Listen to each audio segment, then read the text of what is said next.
Son las 8 de la mañana con 3 minutos. Hoy se encuentra con nosotros y agradecemos mucho su presencia Mariela Huerta, quien es la comisionada presidenta del Instituto de Acceso a la Información Pública, el IACIP. Mariela, ¿cómo estás? Muy buenos días. Gracias por estar esta mañana con nosotros. Muy buenos días, Toño. Muy buenos días, Rita, Fernando, Miguel. Muchísimas gracias por el espacio y es un gusto estar aquí. Vamos a comenzar con un premio que recientemente recibió Guanajuato en el primer lugar en el país en materia de gobierno abierto, de acuerdo a resultados de la métrica precisamente de gobierno abierto. ¿Qué significa esto y qué importancia tiene esto para el IACIP? Para nosotros, como Instituto de Transparencia y Acceso a la Información Pública para el Estado de Guanajuato, es muy importante socializar y dar a conocer a las y los guanajuatenses justamente este resultado de la métrica de gobierno abierto 2023, que habla justamente de dos dimensiones. En una parte está la apertura gubernamental, que hace referencia a qué tanto la ciudadanía conoce lo que hacen sus instituciones. La otra dimensión es relativo a la participación ciudadana, es decir, qué tanto las personas se involucran en las decisiones de gobierno.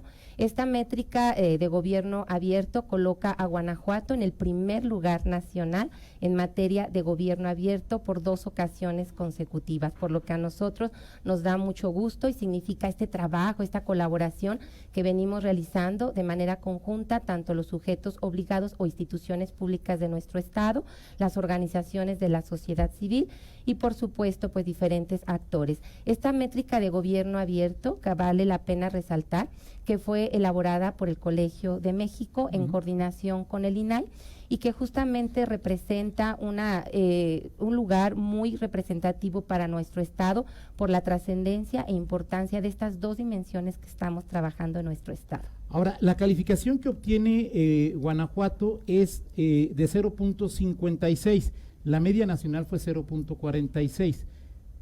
¿0.56 es buena calificación, Mariela? Si se aspira a 1, o sea, Guanajuato es el primer lugar, pero todavía le queda a Guanajuato y a los demás estados largo trecho por recorrer en esta materia, ¿o es...? Siempre es importante tener presente que estos indicadores nos llevan a la reflexión, a áreas de atención y seguimiento de manera muy puntual, pero resalto, el tener un segundo lugar en materia de gobierno abierto de manera consecutiva implica seguir trabajando de manera colaborativa. Además, resaltar que en esta muestra al momento tiene una representación de 2.043 instituciones o sujetos obligados que se evaluaron en comparación con la métrica anterior del 2021, que fueron 1.365 instituciones. En este caso, hasta el momento, reitero, constituye la muestra más representativa en cuestión de representación institucional, así como también territorial. Entonces, hay que tener este contexto, además que estos indicadores hacen referencia a este nivel de exigencia con el que se está midiendo o evaluando los resultados de esta métrica. Ahora, sabiendo que obtienen el primer lugar por segundo año consecutivo, sabiendo cómo está la media nacional y sabiendo la calificación que tiene el propio IACIP, es en la reflexión que haces como presidenta, ¿en qué hay que trabajar? Hay que trabajar en 2 temas fundamentales, en lo que es lo relativo a la transparencia proactiva, que es un ejercicio que se traduce en que las instituciones o los sujetos obligados debemos de tener disponible una información para que le sea de utilidad a la ciudadanía. En este caso, Guanajuato se coloca nuevamente en el 4º lugar a nivel nacional, pero en general nos obliga a todos los órganos garantes, a las instituciones públicas del país, porque no hay que perder de vista que esta métrica se evalúa a nivel federal, estatal y municipal, de la importancia de desarrollar estos temas de transparencia proactiva, pero también en el tema de datos abiertos, es decir, poner a disposición esta información bajo esquemas de atención o herramientas tecnológicas que nos inviten a procesar esta información. Por ejemplo, en este caso de la métrica de gobierno abierto, está justamente en este esquema de atención de datos abiertos, donde uno puede procesar la información por sujeto obligado, por estado, por determinados indicadores que fueron evaluados en este proceso. Ahora, también en la otra óptica, otra forma de ver las cosas es el comportamiento de los sujetos obligados, lo que ya sí revisa y tiene injerencia. ¿Cómo consideras, cómo calificas el comportamiento de la gran cantidad de sujetos obligados que hay en Guanajuato, si están comprometidos o no con la transparencia, si hay que jalarle las orejas o no? ¿Cuál ha sido el comportamiento que han tenido? Ha sido un proceso de mejora continua y reitero, y estos resultados se reflejan en esta métrica. Es importante señalar que Guanajuato obtiene el primer lugar a nivel nacional en el tema de transparencia activa, que significa que los sujetos obligados o instituciones pongan a disposición la información que deviene de sus obligaciones de transparencia. Es decir, esto significa que la sociedad la tenga de manera accesible, todo lo que es el proceso de los contratos, las contrataciones de obra pública, lo que gastan en viáticos, representaciones, es decir, lo que la ley obliga. Y en este índice de transparencia activa, el promedio fue de 0.67, en el caso de Guanajuato fue el 0.93. Entonces, atiendo en esta inquietud que tú me participas, de esta mejora, de este acompañamiento, de esta sinergia y de este compromiso que nos asiste a los sujetos obligados del Estado. En los términos que has utilizado, Mariela, has hablado de transparencia proactiva y transparencia activa. ¿Cuál es la una y cuál es la otra? ¿Qué diferencia tienen y cuál es su importancia? La transparencia activa se traduce en el cumplimiento de obligaciones de transparencia que lo señala la ley de la materia y que son los ejemplos que acabo de referir. En el caso de la transparencia proactiva, significa que la institución pública o el sujeto obligado justamente en esta atención dice: yo voy a poner información o voy a generar estos canales de comunicación, de atención con las instituciones públicas o sujetos obligados para que la ciudadanía tenga esta información que les sea útil. Pongo un ejemplo. En el Congreso del Estado se está trabajando un proyecto de lo que es el autobús legislativo, que tiene este acercamiento con los ciudadanos para saber qué hacen los legisladores, pero también tiene expedientes digitales en materia legislativa para que uno pueda enterarse de estas propuestas que se atienden en diferentes iniciativas. Pero también, por ejemplo, León tiene este ejemplo de transparencia proactiva con lo que es el presupuesto participativo, o sea, cómo se involucran, cómo pueden allegarse de información que les implique toma de decisiones. Por ejemplo, el IACIP tiene un sitio relativo a lo que fue todo lo de la pandemia, donde la gente en tiempo real podía saber qué disponibilidad habría en el municipio del oxígeno o algo que pudiera utilizarse, lo de la aplicación de las vacunas, que también lo tiene la Secretaría de Salud. Todo esto del coronavirus tiene un sitio para Guanajuato para información. A esto me refiero. Ahora, por ejemplo, cuando uno piensa en esto, supondría, pregunto, que la mayoría de los sujetos obligados cumplen con su transparencia. Si yo busco a partidos políticos, Mariela, pero sobre todo a sindicatos, me encuentro con que la transparencia no brilla precisamente en sindicatos ni en partidos políticos. Bueno, yo te puedo comentar que en este cumplimiento de obligaciones de transparencia que atiende justamente el IACIP y que deviene de sus atribuciones, de manera sistemática se hace una verificación cada 3 meses, 4 veces al año, y que abarcamos la totalidad de los sujetos obligados. En ese sentido, sí te puedo decir que los partidos, habría que ver cada caso en particular, tienen un buen índice de cumplimiento en materia de obligaciones de transparencia. Por eso reitero que incluso en el 2022 el cumplimiento de obligaciones fue cerca del 98%, y en el caso del 2023 ahorita estamos cerrando y justamente vamos cerca de un 97%. Entonces sí habría que ver cada caso en particular, sí habría que atenderlo, sí hay que ver las particularidades, pero sí te puedo decir que todos en conjunto estamos trabajando por estos indicadores y tener disponible la información. Sabemos que es muy relevante para la ciudadanía que se pueda acercar de los datos y aquello que les interesa. O sea, es decir, la mayoría de los sujetos obligados en Guanajuato cumplen con lo que les marca la ley. Es justamente eso, en atención a las obligaciones de transparencia. Perfecto, vamos a ir a una pausa. Te dejo 3 temas sobre la mesa, Mariela Huerta, comisionada presidenta del IACIP. La primera es, ¿qué onda con el FIDESEG? ¿No? ¿Por qué tanto ruido se ha generado en las últimas semanas y meses sobre el FIDESEG? Después, ¿cuántos acuerdos de clasificación de información por parte del gobierno del Estado y de los municipios ha revertido el IACIP? ¿Cuántos? Y la última es si se han sancionado a sujetos obligados por incumplimiento. Por favor, con mucho gusto, después Toño. de una pausa. Claro que sí. 8. Regresamos, son las 8 de la mañana con 16 minutos. Seguimos en esta charla con Mariela Huerta, quien es la comisionada presidenta del IACIP. Te dejaba 3 temas sobre la mesa. La primera, Mariela, ¿qué onda con el FIDESEG? Y antes de llegar ahí es, ¿qué significa reservar información? ¿Quién lo puede hacer?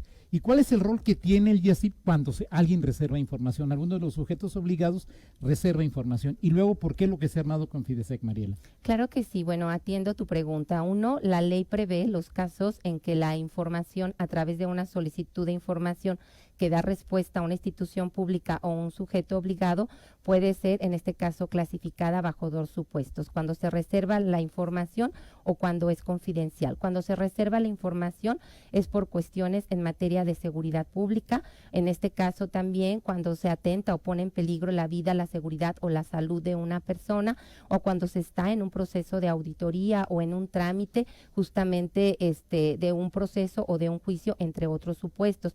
En la manera como se atiende cuando es confidencial es cuando involucra estos datos personales de una persona que la identifica o la hace identificable de acuerdo con la materia de la Ley de Protección de Datos Personales, pero también por secreto bursátil o secreto financiero, también entre otros supuestos.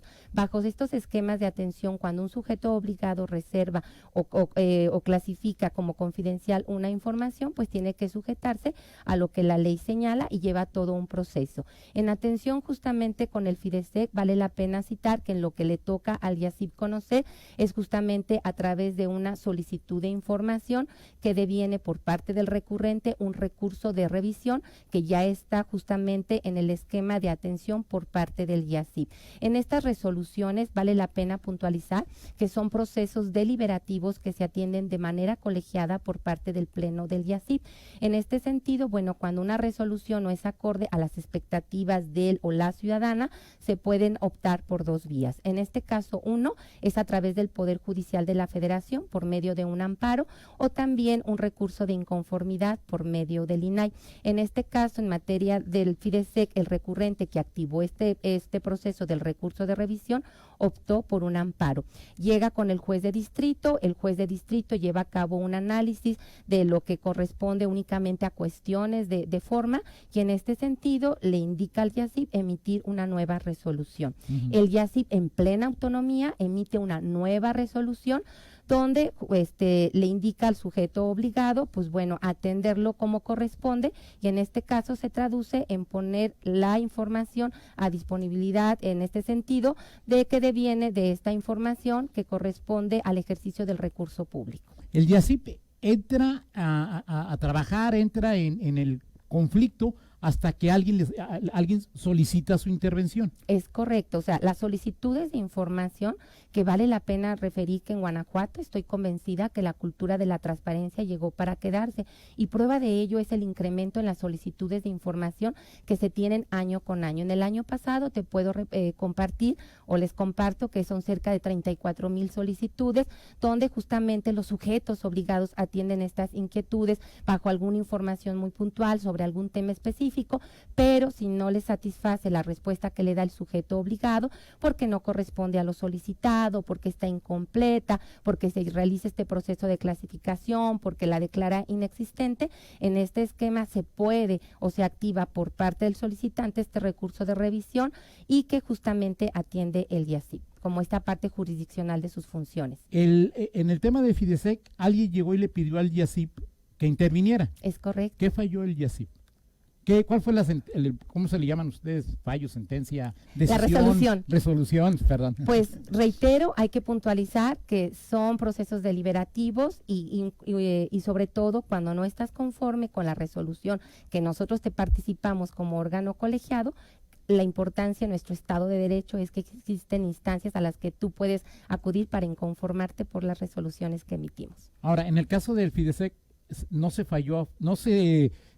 ¿Sentencia? ¿Cómo le llamaste? Resolución. La resolución no fue a favor de la persona que... No cubrió las expectativas del recurrente, reitero, pero son decisiones que se toman en procesos deliberativos, y como cualquier otro proceso, no es un caso único, sino debemos de verlo en todo un contexto de lo que atiende el IACIP en materia de sus resoluciones. De hecho, la ley nos faculta justamente en estos esquemas de atención para poder dictaminar una resolución o una sentencia cuando confirmamos, cuando modificamos, cuando revocamos, eso sobresee el asunto.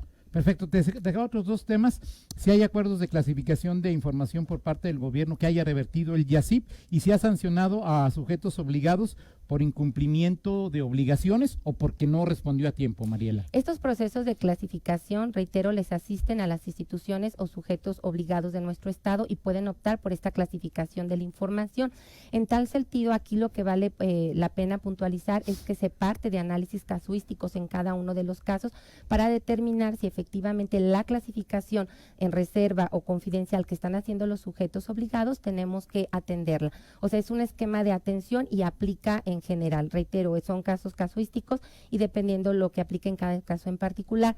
Y la otra, sí. No, sí, adelante. Sí, y la otra pregunta que tú comentas, pues la ley nos faculta para imponer medidas de apremio, ya sea con amonestaciones públicas o bien con lo que son multas equivalentes a 150 o 1,500 UMAS. Y en este sentido, por supuesto que el IACIP ha aplicado amonestaciones públicas en este esquema de atención que le corresponde a la gestión de tu servidora, pero también ha aplicado en este caso también alguna multa.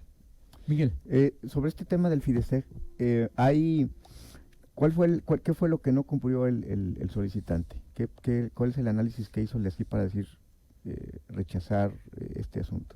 Nosotros, en un primer momento, para nosotros era importante ver todo el contexto que asista a este tema del FIDESEG y, por supuesto, una de las cosas que se analizó es la clasificación de la información reservada por un periodo determinado de 3 años. En nuestro caso, confirmamos esta disposición porque estamos actuando siempre bajo la ley y este esquema de una resolución de manera colegiada.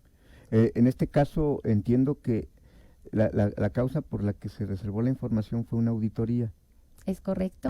Pero la auditoría ya terminó, incluso en estos días se había comentado que ya se estaba liberando y que ya podía ser pública la información. ¿Qué pasa con esto?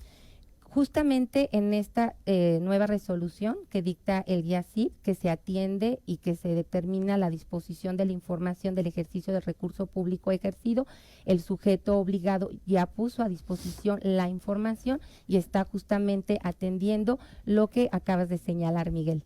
Ok, ayer también en la glosa del informe le preguntaron al secretario de Finanzas, información que yo no sé si tenga que ser pública y no sé qué tanto el IACIP sea como, ¿cómo le podríamos decir? El escape que tiene el gobierno para decir, bueno, yo lo guardo o no la doy y vete al IACIP y ustedes son como pues el patio trasero o los que tienen que sacar la cara a veces por esta transparencia.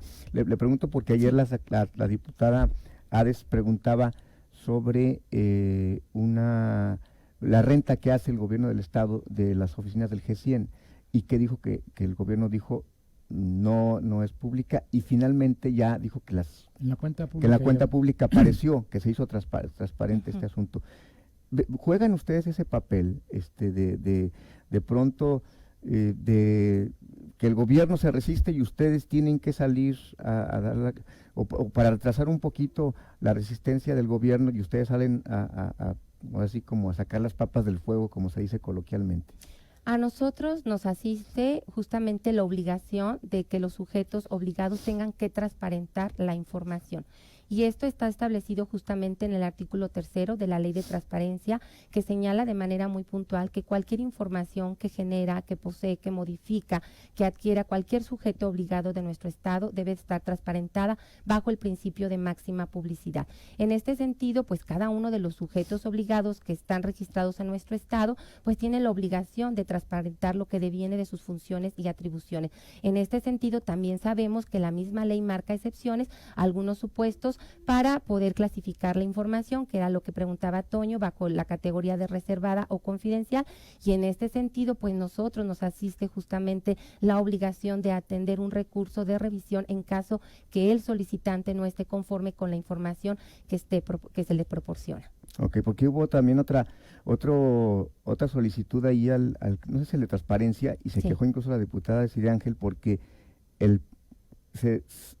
aceptó el funcionario que la información que tienen, la declaración patrimonial, no sé, lo que hacen los diputados y todo funcionario público, había diferencia y que en el Congreso se daba a conocer más información de la que daba el Ejecutivo. Entonces decía, bueno, ¿quién está mal? El funcionario dice, bueno, pues es que nosotros estamos bajo la ley, y entonces le dijeron al diputado, a Luis Ernesto Ayala, oye, pues baja esa información. ¿qué tanta información se puede dar que es pública de una declaración patrimonial? De una declaración patrimonial, justamente la ley prevé que se debe de atender, y hay un acuerdo a nivel nacional en el Sistema Nacional Anticorrupción de lo que se tiene que atender en una declaración patrimonial. De hecho, está el sistema de la plataforma digital estatal, donde se ponen en la vista pues las declaraciones patrimoniales y bajo un esquema de clasificación para no poder atender o proporcionar datos que son confidenciales de una persona, pero obviamente todo en el enfoque de la transparencia. Es un formato único para todos los funcionarios, sean estatales, federales o del Congreso o de una paraestatal, o sea, es uno solo, no es que cada funcionario o cada dependencia atienda un criterio distinto para dar a conocer esa información. Hay que, te remarco que en este acuerdo que se llegó con el Sistema Nacional de Anticorrupción y el Comité de Participación Ciudadana determinaron mediante un acuerdo un formato que debe estar visible en esta plataforma, y obviamente cada sujeto obligado atiende pues esta estructura de sus declaraciones patrimoniales, considerando que si hay una vulneración a esta cuestión tanto de los datos personales como también lo que trasciende en materia de transparencia, pues bueno, ya se tendrá que buscar los canales específicos para ellos. Okay. En ese sentido ahora que mañana comienzan las campañas, ¿qué información de finanzas, de grupos de interés tendrían o es obligatorio que tengan los candidatos, Mariela? Nosotros seguimos trabajando, como la ley señala, en estas obligaciones de transparencia, de acuerdo con el artículo 44 de la ley de la materia, y cualquier proceso electoral no interrumpe lo que por derecho pues les asiste poder atender, que en este caso pues es justamente lo que yo señalaba de la importancia de las obligaciones de transparencia, y que justamente Guanajuato se coloca en primer lugar en el índice de transparencia activa para poder poner a la ciudadanía el conocimiento de esta información. Pero quienes van a ser candidatas o candidatos no tienen la obligación de poner más información ahora que llegan a ese rol.